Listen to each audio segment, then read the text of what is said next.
Hello and welcome to Spectator TV. I'm James Heale. I'm joined today by Steve Baker, former MP and Minister in the Tory government.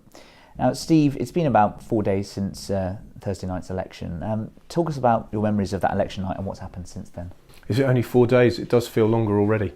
Well, I made a decision to go out and accept the media bids that had been put to me. So, yeah, I spent the time on the BBC and Sky and then did a round in the morning.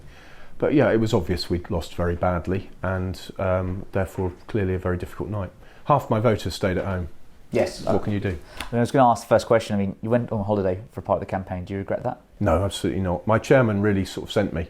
I'd been sprinting to get the Windsor framework and safeguarding the union done, and part of the process of that sprint was going on the holiday. And I discussed it with my chairman and my staff and decided we'd go. People forget that you can't deliver leaflets till you've designed them and signed them off. So I spent 5 hours a day while I was away doing what needed to be done, and I don't regret it. But look, I didn't lose Wickham because I went for a week's holiday. Half my voters thereabouts. You know, I had 11,000 votes. Previously I had 25, 27 in 2017. So I'd lost 2,000 votes to the Lib Dems over Brexit. That was my fault. And I thought I'd win some of them back. I didn't. But what happened this time in Wickham is the Labour vote fell. It fell, partly because of two independent Gaza candidates. But while their vote fell, mine collapsed. And now I lost a couple of thousand voters because of losing my best ward. But even allowing for that, my vote, literally half my voters stayed at home. They didn't stay at home because I went to Greece for a few days, because when I talked to normal Tory voters on the doorstep, they said, good for you. That my vote halved because of D-Day, because of people betting with inside information, and etc. We just didn't inspire them to turn out. We've behaved like circus clowns, arguing with each other. And that's why half the voters didn't turn out. Yeah, before I ask about kind of the actual declaration, how that felt, I mean, from what you say there, how much of the responsibility for this defeat does rest on Rishi Sunak's shoulders? Because that's going to be a key issue in the months ahead about assigning what went wrong. Obviously he's the leader and he made it very much about himself. So I think, much as I admire him, in so many ways it's inevitable that a great deal of weight will fall on him. But if I may just pivot slightly, the recriminations phase of this needs to be kept absolutely as short as possible. I think we're going to face as a party 3 phases up to the next election. The grieving phase, which is going to have anger and recriminations, it's going to have bargaining, it's going to have depression and eventually whatever, acceptance, usual phases of grief. Then we're going to need to earn the right to be heard. And I think we're going to have a couple of years of grief. Then I earn the right to be heard by what? By our presentation, actually, by the way we come across being professional, consistent, positive, expert. These are the elements of trust, being consistently positive and also knowing what you're talking about. We need to do that for a period before we can even begin to set out an agenda. We then set out an agenda as we go into an election, and I think that's what the Parliament looks like. But that means that in this period, you know, I'm watching with with a sense of the weary fulfilment of my expectations that people are arguing with one another about ideology. And what really it would be best if everybody internalised these conversations, avoided having recriminations in public, avoided sowing further seeds of dissent amongst colleagues, just kept it quiet and have the rage and the despair privately. This is what I find so interesting about you, is because you obviously are hugely steeped in libertarian, conservative writings and readings.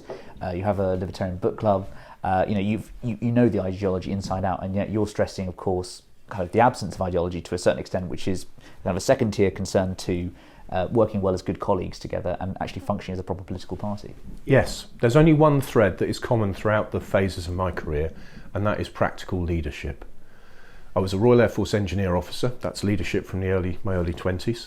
I then went into a management role in a start-up in the private sector. And then while I've been in Parliament, no one can deny that I've provided a lot of leadership in Parliament. And of course, being a minister, I've got 30 years of leadership experience. And I know how it's done. But it's not done by having a team where everybody's fighting with everyone else very visibly. Now, somebody listening to this will be saying, well, what about what you did? The various campaigns that I ran, I did partly because I was asked to by colleagues in all 4 cases, before and after the referendum, COVID and net zero.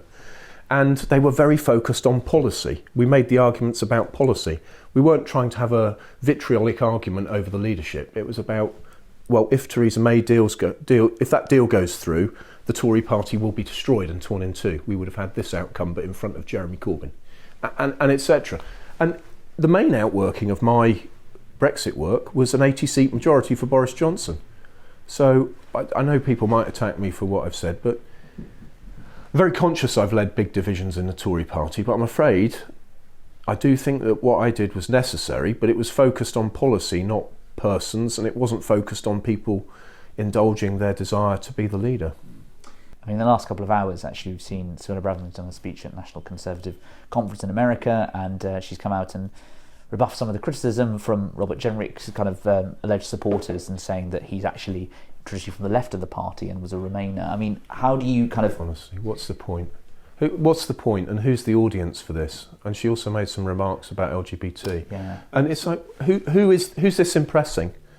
And I don't want to particularly talk about Suella, but I think for all of the candidates, I do rather thank God that I'm not involved at all in it. Glad to come on. This will be the last thing I do before I have a couple of months off now. But honestly, who's the audience and who are they impressing by these words? That's what they should be asking themselves. To whom am I witnessing positive relations, consistency and expertise? Because this is straight out of the Harvard Business Review. It is well understood that those three things are the essence of the foundations of building trust. And unfortunately, being negative, accusing one another of inconsistency, very often people say things which turn out to be wrong. But these are not... Attacking minorities one way or another is not the essence of building trust. Of course, you serve with all these people in Parliament. You see them inside out. It's a sort of belly-to-belly business. You kind of see them in ministerial role and a backbench role, all hours sometimes with those late-night divisions. I mean, what do you think of the kind of candidates that have been kind of presented forward by the media or by themselves in the coming weeks and months? Well, look, I wish them all the very, very best. I don't want to be talking anyone down. Whoever wins this contest is going to have a terrifically hard job ahead of them. But any one of them has got their strengths and weaknesses. But really what the party needs, if I may say so, is like some but not all of the charisma of Boris Johnson, some but not all of the ideology of Liz Truss, and some but not all of the managerial competence of Rishi Sunak. Because I'm afraid we've gone through three leaders with an extreme of each, and none of them have actually worked one way or another. Boris's ability to grip detail and so on wasn't there, and it was his downfall, particularly over the Pincher affair. Liz knew what she wanted to do, but the execution plainly didn't work. And Rishi, God bless him, hasn't inspired people to get out there and vote. My voter staying at home was a exemplar. And did you see any of the kind of candidates we've seen got a good mix of all those things? I'll be quite honest with you, and I know people will guffaw at it, but the reason I decided and allowed it to be floated is because I would have done it, because I really thought I would be the best person to do it, precisely because I've got 30 years leadership experience. And quite honestly, the last 8 years, I really have led real Conservative MPs through crisis successfully. I did it before the referendum, after, through COVID, and in net zero. I mean, our party's policy on net zero is the one I advocated for. I said we would need to live with COVID like we live with flu. We are doing. I stopped vaccine passports. The Brexit stuff. I mean, the UK government's trade policy is the one which the Legatum Institute Special Trade Commission formulated with my intimate involvement.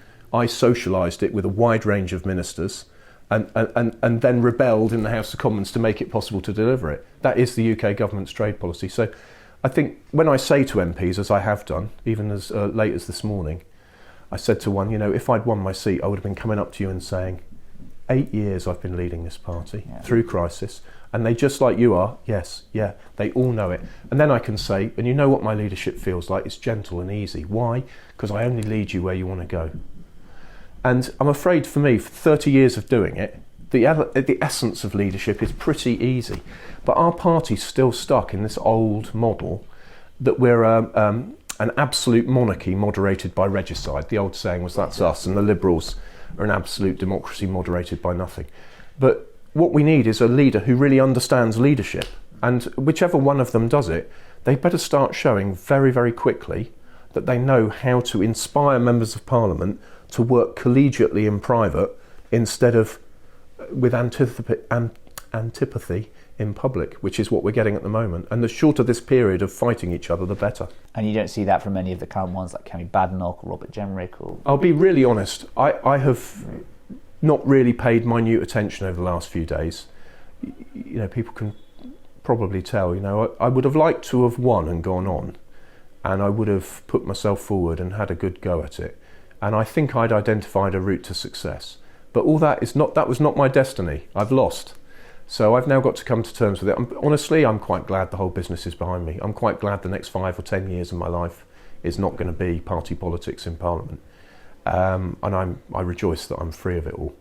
But it has taken a bit of getting used to, and I haven't minutely followed it. After all, as you kindly said, I do know who they all are and what they're all like. But I think anybody who gets through the first couple of rounds should be capable of doing a good job. But whether they really do understand what it takes to lead members of Parliament, we'll learn, I'm afraid. What does it take to lead members of Parliament then? It takes a lot of listening. It takes a lot of listening, and it takes a lot of hard work. It takes everything in the book, How to Win Friends and Influence People. It's the best book. I'd say to anyone, if you haven't read it, for the love of God, read it. I give it to everyone who ever works for me. Syed Kamal introduced me to it in about 2011, and I wish I'd read it in my 20s. But never criticise, condemn or complain, rule 1. There's no point, people just kick back against it. So and always try and see the other person's point of view. So it's like Bismarck said, they think I'm a cunning fellow of the first rank, but the truth is, with a gentleman, I'm a gentleman and a half, and with a pirate and a half. It's actually Dominic Cummings who said that to me. So one of the few things I really treasure that he taught me. But, you know, members of Parliament should be gentlemen and a half, for want of a better term.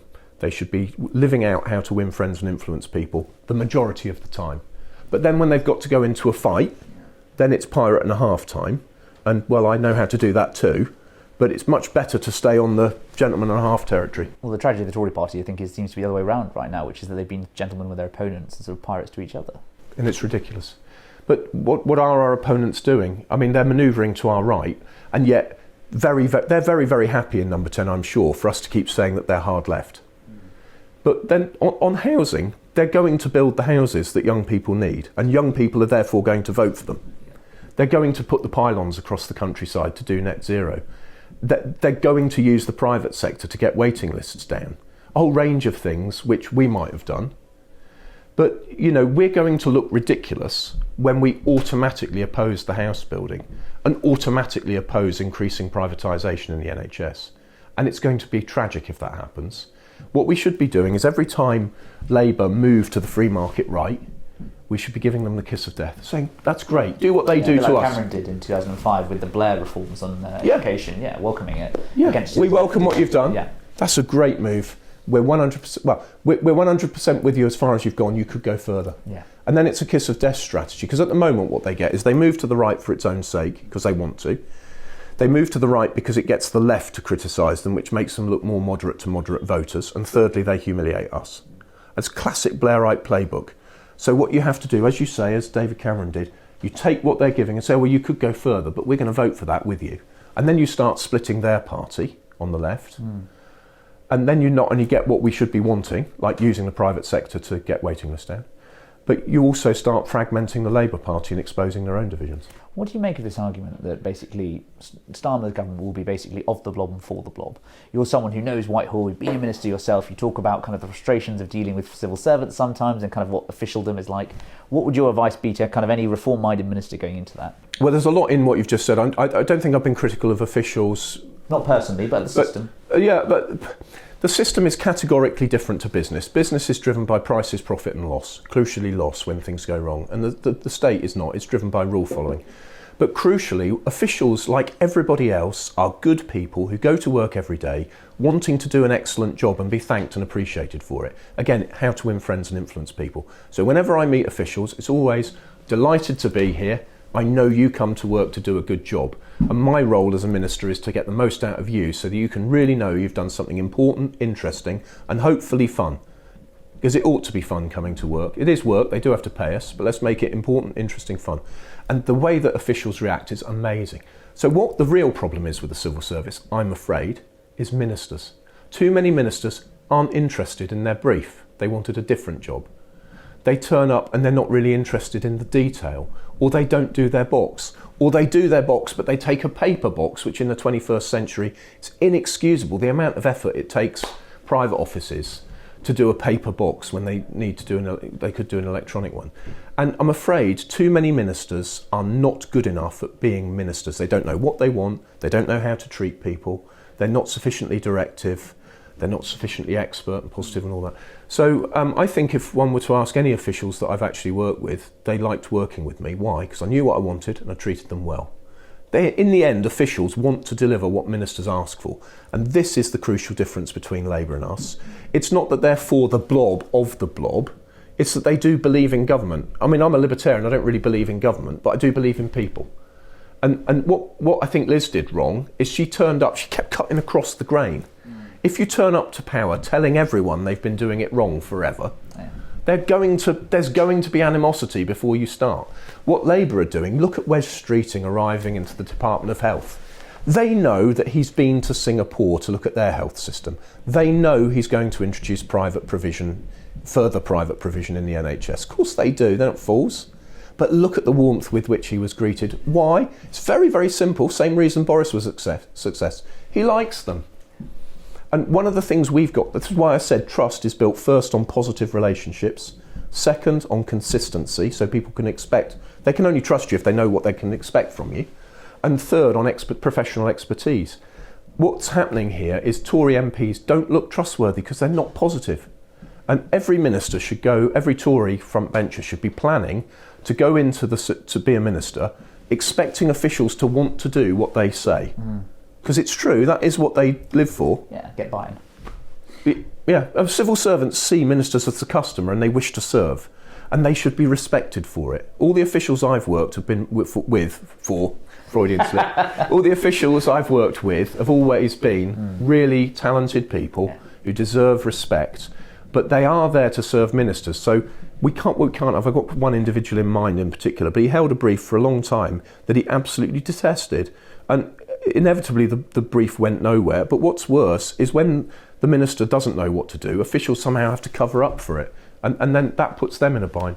Talked about Labour. What about reform? Of course, one of the big dividing lines, I think, in this upcoming leadership contest and the kind of debate about the future of conservatism is what does the party do with reform, and what do you make of reform's appeal? How you kind of combat them as a political party and their messaging? I spoke at a conference called Reasoned straight after Nigel Farage.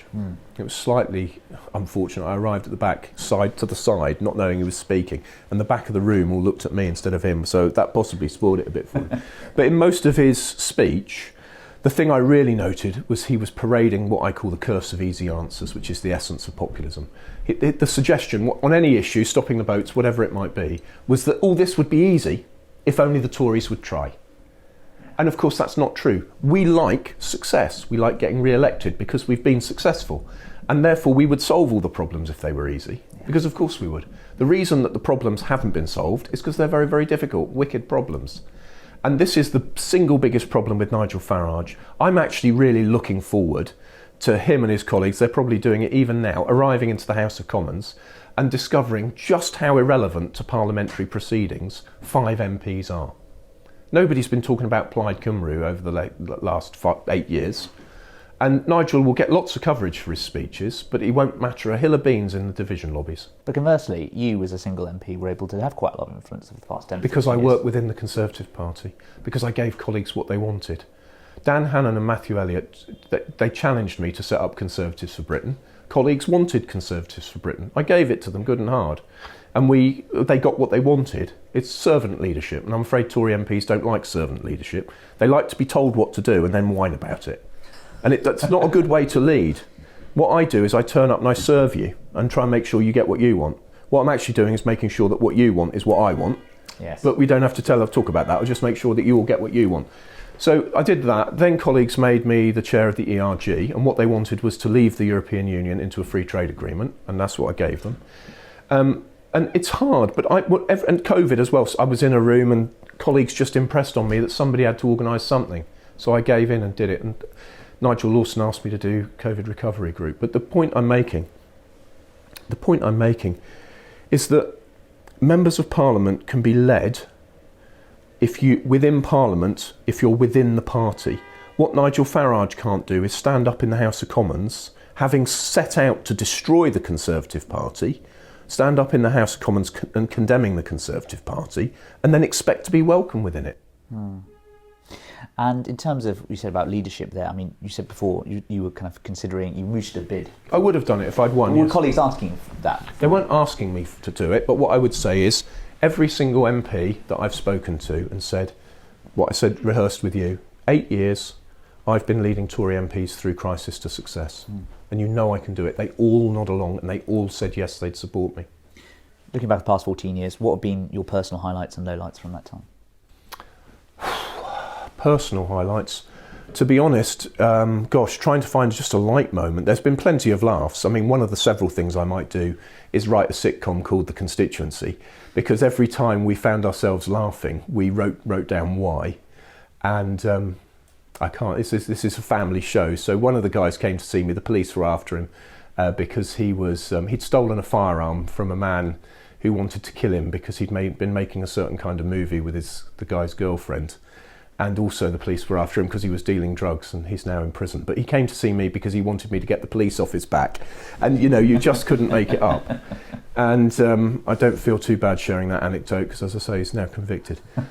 But, I mean, one of the biggest things I did was driving up the standards of healthcare in Buckinghamshire very early on by forcing them into the Keogh Review, but also by talking about my own mental health with the Times. Yeah. People came up to me on the street, you Steve Baker, you never know which way it's going to go.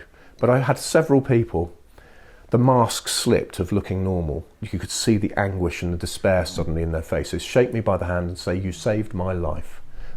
Oh, what do you say? Why? Because I gave them the hope that they too could recover. And, you're right, I've met 3 people, I think, that have said that to me. There'll be more. Well, that's quite something, to have saved those individuals' lives just by talking about my own ordeal. But thank God I am now better. But the lowlights would be the misery of having to fight against just being blanket locked down in our homes.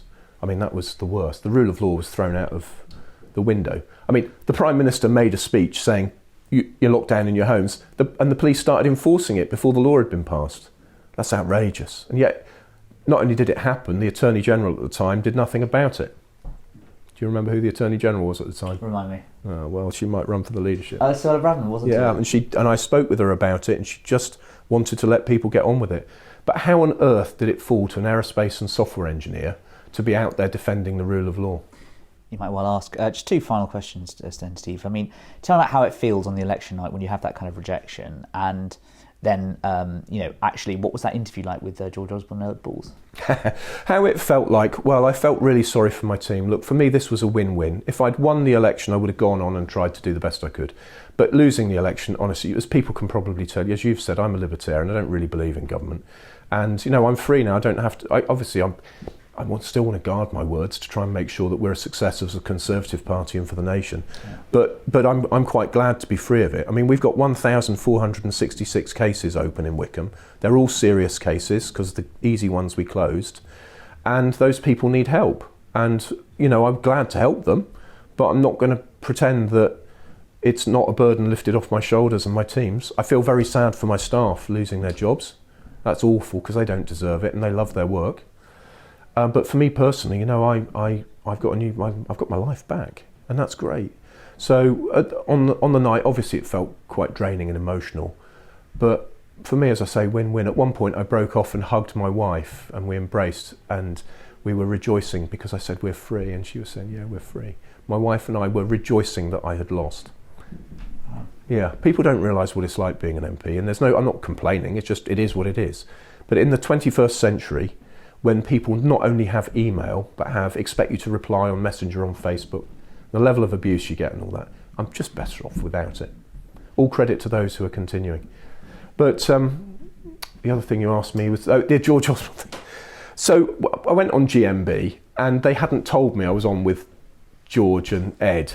So I heard what I thought was George's voice, and I said, oh no, not you. I would have refused it if it was you, just because I didn't want to do blue on blue and have exactly that kind of conversation with George.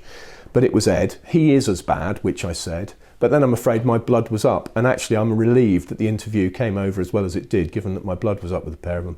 But I do blame both of them for many of our troubles, as I set out in the interview. There are too many people in British politics for whom it is a game and they've got a shared interest in the game across the house, because it's all about them being in power and on the front bench and looking clever in the press. And I'm sick of that politics. I'm from a working class background. Father was a building site carpenter. My stepfather, after my parents' divorce, was a open cast mine worker. And yet my granddad was a toolmaker, actually. But, you know, these normal working people deserve better than to be led by people who think it's a game about whether they're in power. I'm sick of it, and I'm afraid such people ruin our country. We need to be rid of them. And just on a slightly happier note, perhaps, because this is your last interview for a while, what are your plans for the next couple of months then? Well, I'm afraid I do have to shut down my office, and that's going to take many more days' work than I had hoped. But I shall go skydiving, motorcycling. I've done my fast catamaran sailing this year, but I'm due to go skydiving on Friday with some friends from the army if the weather's good. Well, thank you very much for joining us on Spectator TV. You're very welcome. Thank you.